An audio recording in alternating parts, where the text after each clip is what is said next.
I see.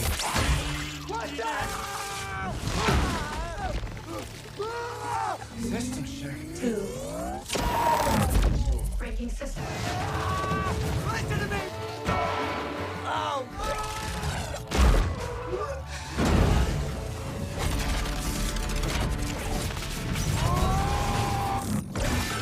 What's with the blades?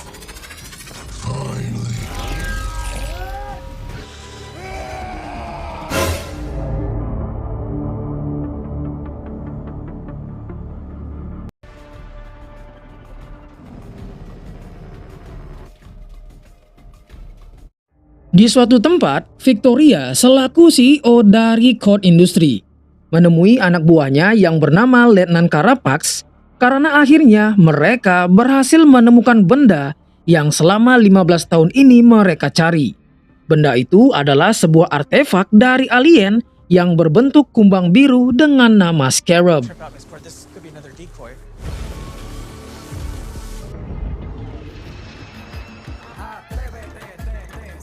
Kita beralih ke tempat lain, tepatnya di kota Palmera.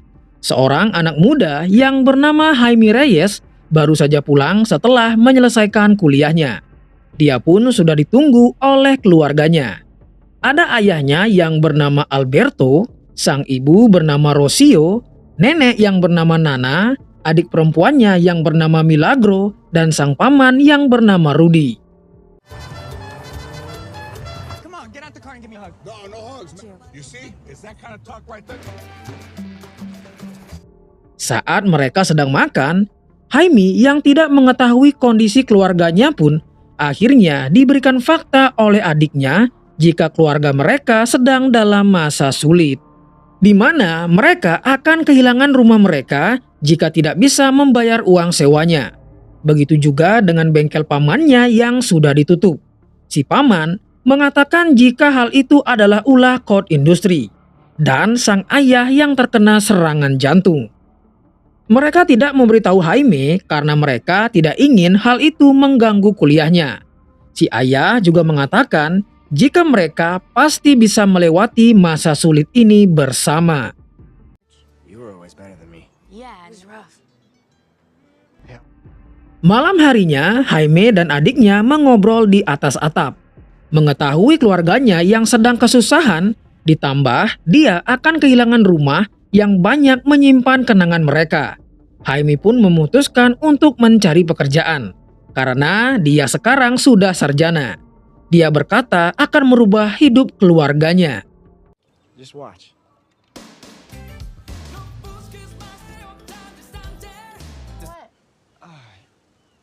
Tapi kenyataannya hidup tidak segampang itu, bos. Alih-alih akan mendapatkan jabatan tinggi dengan gelar sarjananya, dia dan adiknya malah bekerja menjadi pembantu.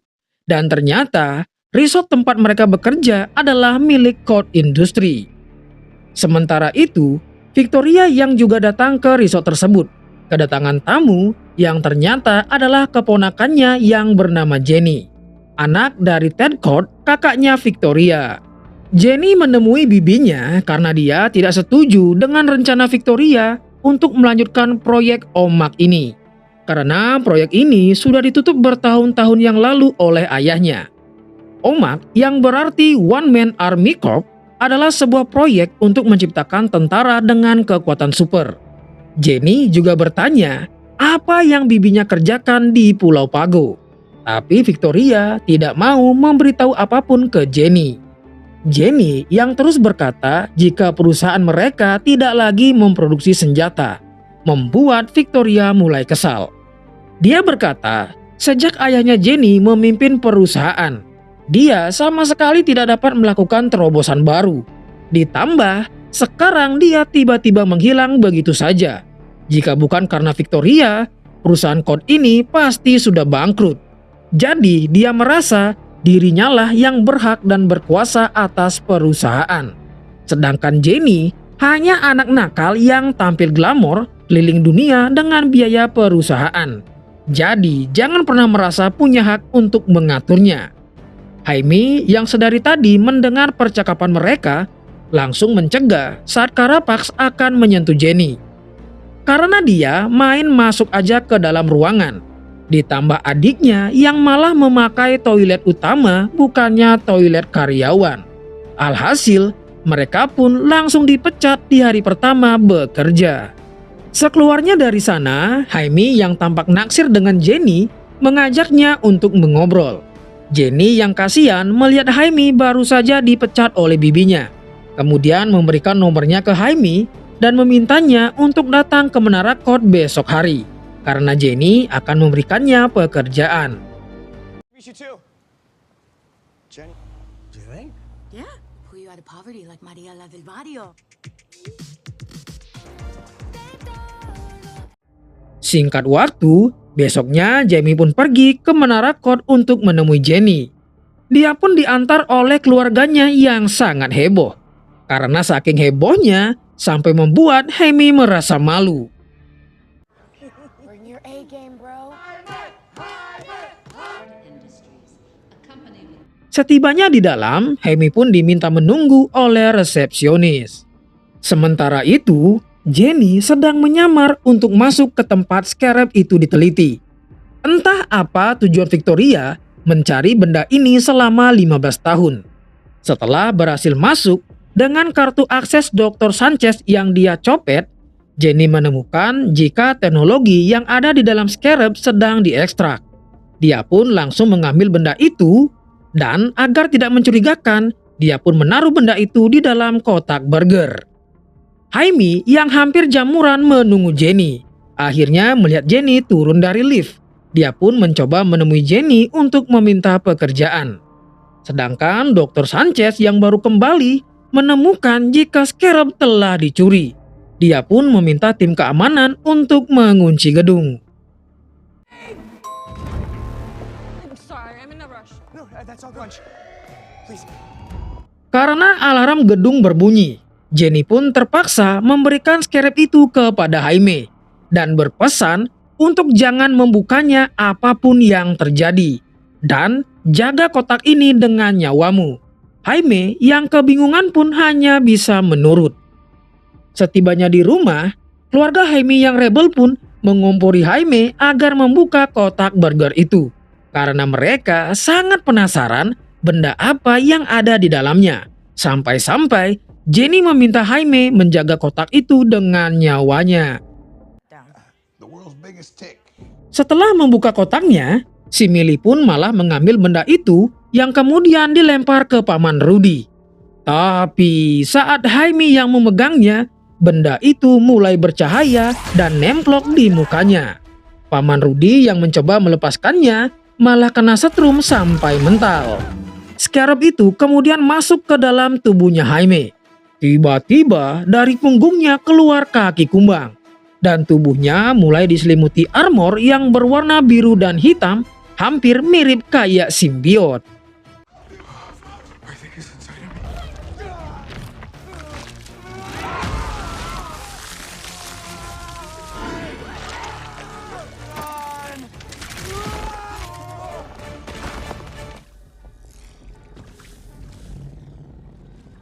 Setelah tubuh Jaime sepenuhnya diselimuti armor, tiba-tiba terdengar suara yang hanya bisa didengar oleh Jaime. Suara itu mengatakan jika dia sedang memulai konfigurasi sistem. Tiba-tiba sistem pendorong dari armor aktif dan membawa Jaime terbang sampai menembus atmosfer. Kemudian sistem armor menyesuaikan tekanan untuk melindungi inangnya yaitu Jaime. Tiba-tiba sistem melakukan percobaan lagi. Kali ini adalah sistem pengereman. Dan lanjut lagi ke sistem penerbangan. Jaime pun dibawa terbang lagi sampai ke pusat kota. Awal-awal pasti si lakon kelihatan begonya karena belum bisa menyesuaikan diri dengan kekuatannya. Kemudian sistem akselerasi juga disesuaikan. Jadi intinya kumbang biru ini sedang menyesuaikan semua kekuatan yang dia miliki. Bahkan sebuah bis yang dirasa ancaman pun sampai dibelah menjadi dua untuk melindungi si inang. Setelah semua kejadian tadi, semua pemeriksaan sistem pun telah selesai. Dan Jaime kembali dibawa terbang ke rumah.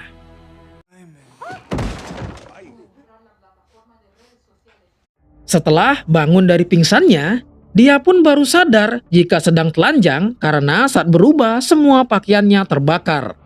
Saat masih belum paham dengan semua yang terjadi, dia kembali dikejutkan dengan kondisi punggungnya yang ternyata scarab itu telah menyatu dengan tubuhnya. Masih dalam kondisi panik, Jaime pun berniat menemui Jenny karena dia pikir Jenny pasti tahu cara melepaskan benda itu dari tubuhnya. Saat ibunya ingin menelpon polisi, hal itu pun dicegah oleh Paman Rudy. Dia berkata, polisi bekerja untuk Code. Jika mereka tahu Jaime memiliki scarab dalam tubuhnya, dia pasti akan ditangkap dan dijadikan eksperimen. Kemudian ingatan mereka akan dihapus.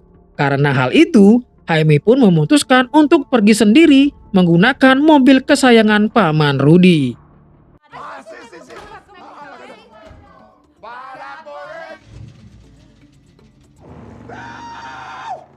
Saat akan menemui Jenny, dia malah melihat Jenny sedang mengendap-endap. Melihat kedatangan Jaime, Jenny pun langsung masuk ke dalam mobil.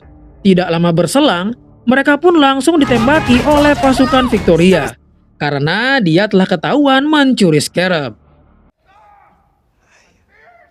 No, I'm good. I'm fine. My name is Cesar, okay? And only my friends. Sesampainya di rumah, melihat mobil kesayangannya bolong-bolong karena ditembaki, Paman Rudy pun auto mengamuk. Selagi Paman Rudy sedang tantrum, Jaime kemudian menunjukkan ke Jenny jika scarab itu telah menyatu dengan tubuhnya. Jaime yang bertanya benda apakah sebenarnya ini. Kemudian Jenny pun menjelaskan jika benda itu bernama scarab yang memiliki teknologi untuk menghancurkan dunia. Benda itu dulunya diberikan kepada ayahnya saat Jenny masih kecil. Dan ayahnya Jenny mengatakan benda itu tidak bisa diaktifkan oleh sembarangan orang karena benda itu sendirilah yang memilih inangnya. Jenny pun tidak menyangka jika scarab itu akan memilih Jaime. Jaime yang masih kekeh ingin mengeluarkan benda itu pun terus bertanya ke Jenny bagaimana caranya untuk melepaskan benda itu dari tubuhnya. Pertama, Jenny mengatakan Victoria mungkin saja akan menghabisi mereka semua hanya demi merebut scarab itu. Dan dia minta maaf karena telah melibatkan keluarga Reyes. Kemudian dia berkata jika dia tahu suatu tempat yang mungkin bisa memberikan mereka informasi cara melepas si kumbang biru. Tapi Jenny membutuhkan kunci untuk masuk ke tempat itu. Dan kuncinya ada di Menara Code, yang pastinya tingkat keamanannya sudah ditingkatkan sejak Jenny mencuri scarab itu.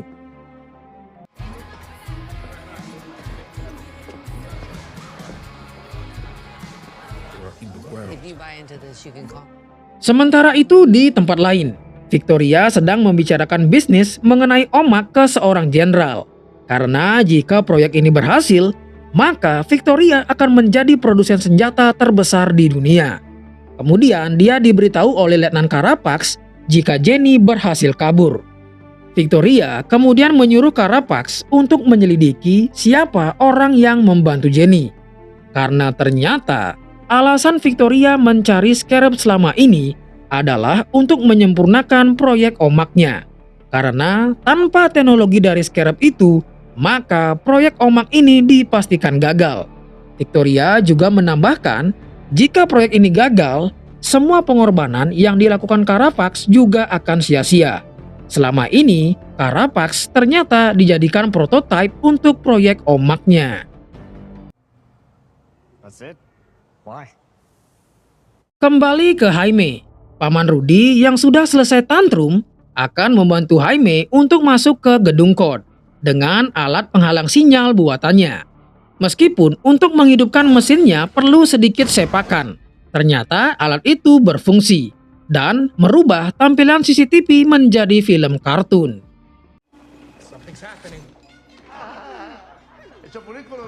Saat berhasil masuk ke dalam, Jenny menceritakan sedikit masa lalu dari perusahaan Code, di mana dulu kakeknya dan Victoria membangun perusahaan ini bersama-sama dan membuatnya menjadi kekuatan militer. Tapi saat kakeknya meninggal, perusahaan malah diserahkan kepada ayahnya Jenny, yaitu Ted Code. Ayahnya ingin mengarahkan perusahaan ke arah yang lain. Tapi Victoria yang terobsesi dengan kekuatan militer ingin menghapus semua warisan dari ayahnya Jenny. Setelah itu, akhirnya Jenny berhasil mengambil kuncinya yang ternyata sebuah jam tangan canggih. There's a signal blocking our feed. We got a problem. That's why I don't let anyone drive the taco.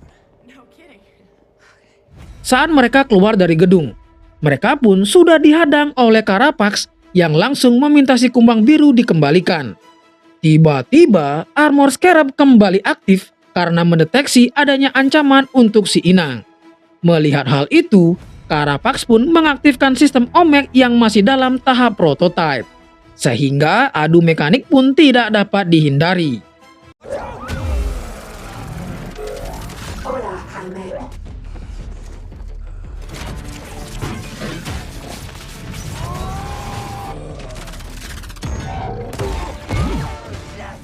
Sistem Scarab pun terus berusaha melindungi sang inang. Dia juga mengatakan jika dia memiliki banyak persenjataan. Tapi karena si inang masih labil, dia malah tidak mau menggunakan senjatanya dan memilih jalan musyawarah.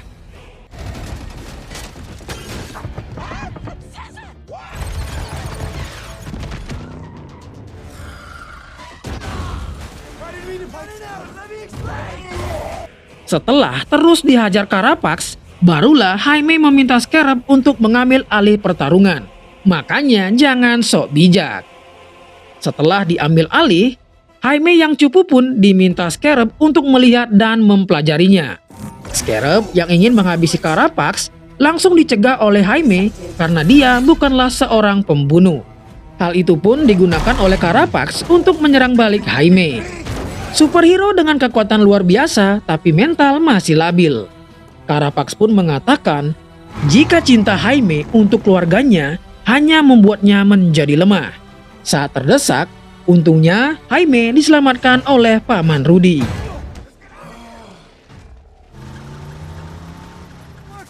sorry. Jaime yang kembali ke wujud manusianya akhirnya mengetahui jika Scarab itu bernama Kajida.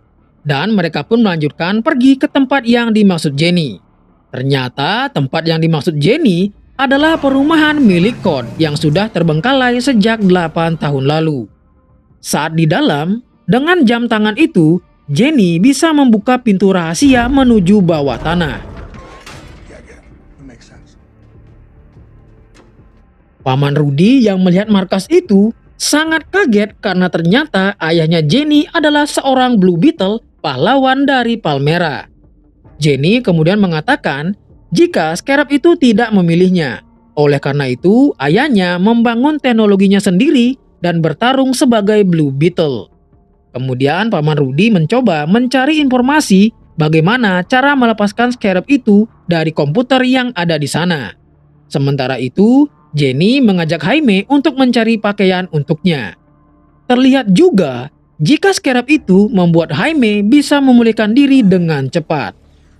Di sini akhirnya Jenny sedikit curhat. Meskipun dia terlahir dari keluarga kaya, tapi dia sama sekali tidak merasakan kebersamaan keluarga. Justru dia malah merasa kesepian. Dia malah iri dengan keluarga Jaime. Karena meskipun sederhana, tapi dipenuhi dengan kasih sayang dan cinta. I feel. You're a good listener. Nothing happened. Her mom died. Geblek, Paman Rudy datang pada waktu yang tidak tepat. Great, let's go. Paman Rudy yang menemukan informasi kemudian berkata, jika dulu ayahnya Jenny memiliki seorang profesor yang bernama Dan Garrett, dan Scarab itu memilihnya. Kemudian Ted melakukan pengujian kepada profesor untuk mengetahui bagaimana cara Scarab itu bereaksi terhadap tubuh manusia. Ted kemudian menemukan jika Scarab itu melakukan sambungan ke otak inangnya dan berusaha untuk menyatu. Scarab ini adalah benda hidup yang memilih inangnya sendiri. Dan Scarab ini adalah teknologi dari alien. Paman Rudy juga menambahkan, jika ingin melepaskan Scarab itu, maka Jaime dipastikan akan tewas. Karena Scarab ini menyatu dengan jaringan otak inangnya. Jadi Scarab itu akan selamanya berada di dalam tubuh Jaime selama dia hidup. karena tugas Scarab ini adalah untuk melindungi inangnya.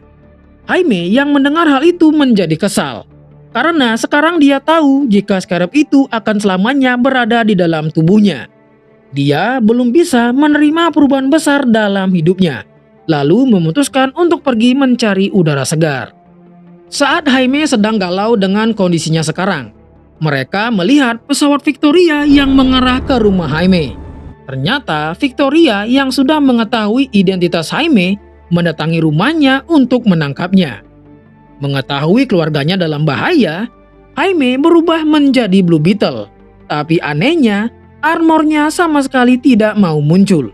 Jaime baru ingat jika Scarab itu akan muncul saat inangnya dalam bahaya. Kemudian dia pun langsung melompat dari atap. What to do.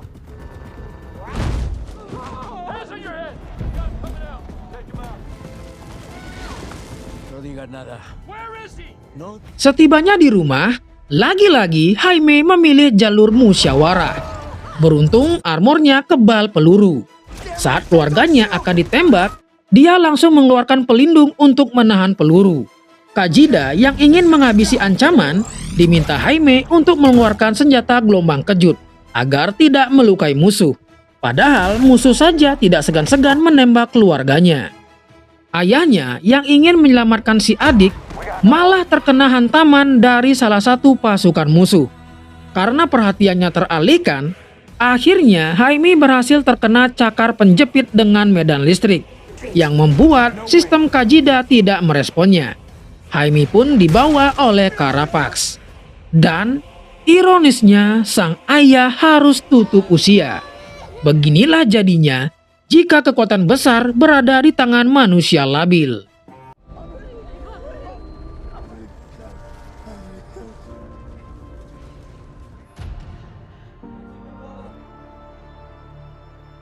Keesokan harinya, si nenek menguatkan mereka semua. Jika sekarang bukan saatnya untuk menangis, mereka harus menolong Jaime. Kemudian Jenny pun datang dan memberitahu jika dia tahu di mana Victoria membawa Jaime.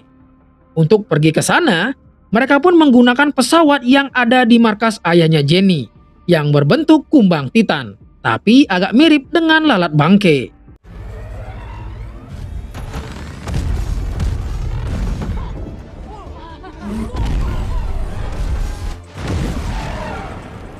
Selagi dalam perjalanan, mereka pun mengecek persenjataan yang ada di pesawat.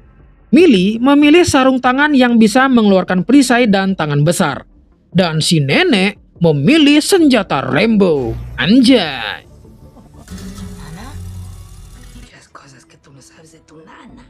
Jenny mengatakan jika Victoria pasti membawa Jaime ke Pulau Pago. Tempat itu adalah sebuah benteng. Di sini baru terungkap ternyata dulunya Nana ini adalah seorang pejuang revolusioner. Sementara itu, Jaime sudah ditahan di sebuah alat untuk mentransfer kode dari Scarab langsung ke sistem Omak. Tapi Dr. Sanchez mengatakan jika hal itu bisa membunuh Jaime. Victoria yang sudah dibutakan oleh ambisinya tetap bodoh amat. Sedangkan di luar, Paman Rudy dan yang lainnya sudah sampai di benteng dan langsung melumpuhkan prajurit, meskipun dengan asal-asalan memencet tombol yang ada di pesawat.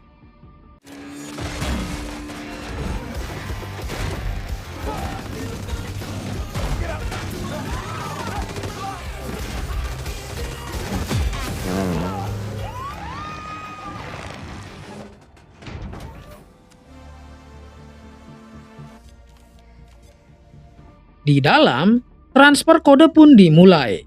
Setelah selesai, Victoria meminta agar Jaime dihabisi.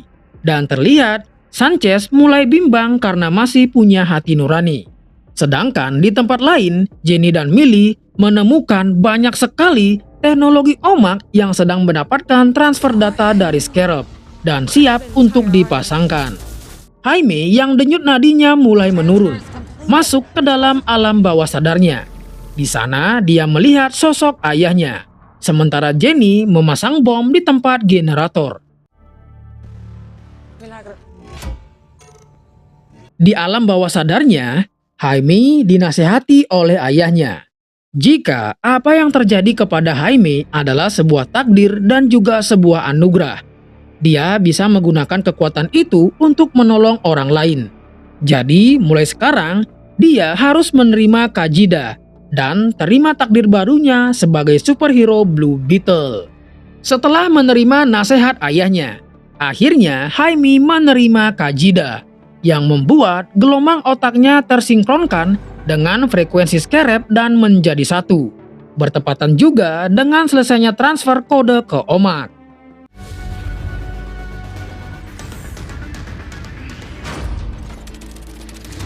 Carapax pun mulai kesakitan saat Omax di tubuhnya mulai berubah. Sementara Jenny meledakkan bom yang mematikan generatornya. Hal itu pun membuat Jaime bisa lepas dari alat yang menahannya. Sanchez yang sudah muak pun memilih untuk menolong Jaime dan mengunci pintu, yang membuatnya harus tewas di tangan Carapax. Saat Jaime memanggil Kajida, apesnya sistemnya sedang memuat ulang.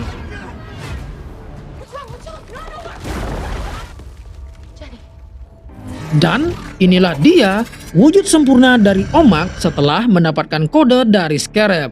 Tentu saja, kekuatan Carapax sudah jauh lebih kuat. Jaime yang terdesak akhirnya diselamatkan oleh Nana dengan mode Rambo-nya. Ini baru greget. Sang nenek brutal pun melanjutkan aksinya. Sadis.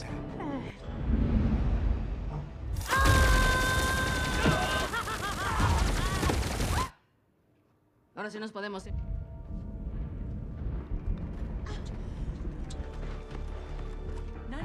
Sementara itu, Millie yang terpisah dari Jenny harus berhadapan dengan pasukan Victoria. Beruntung sarung tangannya bisa lumayan membantu. Saat mulai terdesak, Jaime pun datang menolong adiknya dengan Kajida yang sudah selesai memuat ulang sistem. Karena mereka sudah menyatu, kekuatannya pun juga ikut meningkat. Dia pun sempat menggunakan kata-kata ciri khas milik Scorpio. Get over here! Tapi tiba-tiba Jaime diserang oleh Carapax. Karena Carapax jauh lebih kuat dari sebelumnya, hal itu pun membuat Jaime kewalahan. Karena dia cuma bocah labil, sedangkan Carapax adalah tentara yang terlatih. Jaime yang tahu jika Kajida bisa menciptakan senjata apa saja yang dia bayangkan. Kemudian dia pun memiliki ide. Karena Jaime ini player epic abadi, dia pun membayangkan pedangnya Alucard. Setelah mendapatkan pedangnya, dia pun berkata, "Nothing lasts forever, I jump and feather."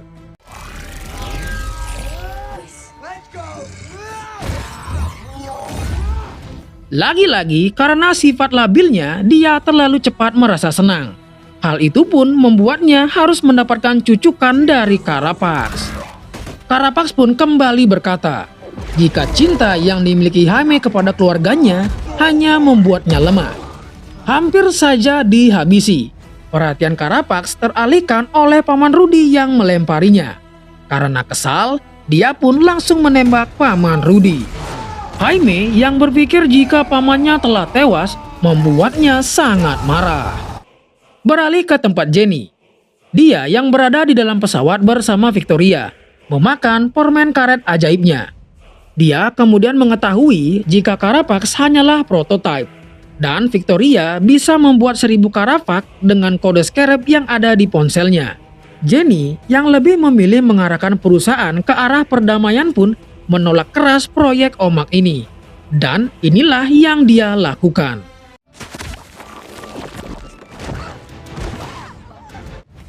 Kembali ke Jaime, dia pun masih terus membrutal. Saking emosinya, bahkan dia ingin menghabisi Carapax. Tapi Kajida menghentikannya, karena mereka bukanlah seorang pembunuh. Selama transfer kode tadi, Kajida ternyata telah membuka ingatan Carapax, kemudian memperlihatkannya kepada Jaime. Disinilah baru terungkap jika Carapax juga memiliki masa lalu yang sangat tragis. Di saat perang dulu, dia kehilangan ibunya dan diasuh oleh Victoria yang berakhir menjadi kelinci percobaan untuk proyek Omak. understand now.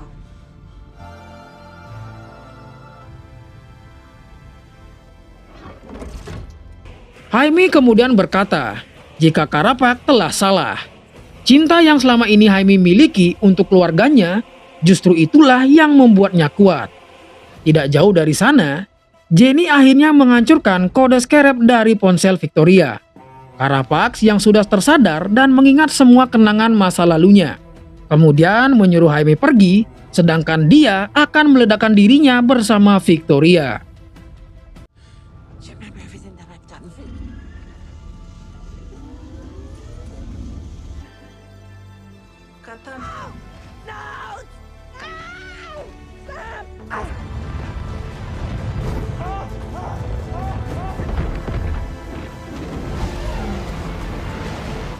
Di dalam pesawat, Jaime pun merasa senang karena ternyata Paman Rudy masih selamat. Jenny yang sudah tidak memiliki siapapun lagi akhirnya diajak mewek bareng. Setelah kejadian itu, Jenny pun menjadi CEO dari perusahaan Code. Dia kemudian menghentikan pembuatan senjata dan akan mengarahkan perusahaan sesuai dengan warisan ayahnya, yaitu perdamaian. Jaime dan keluarganya juga kembali ke rumah lama mereka. Tiba-tiba saja tetangga mereka datang, dibarengi dengan kedatangan Jenny. Dia mengatakan jika perusahaan Code akan memperbaiki rumah mereka dan memberikan Paman Rudy mobil baru dengan jenis yang sama. Di markas ayahnya Jenny, karena komputer di sana diaktifkan, itu membuat seseorang bisa mengirim pesan ke sana. Dan ternyata orang itu adalah Ted, ayahnya Jenny yang masih hidup. Dan cerita pun berakhir. Konnichiwa.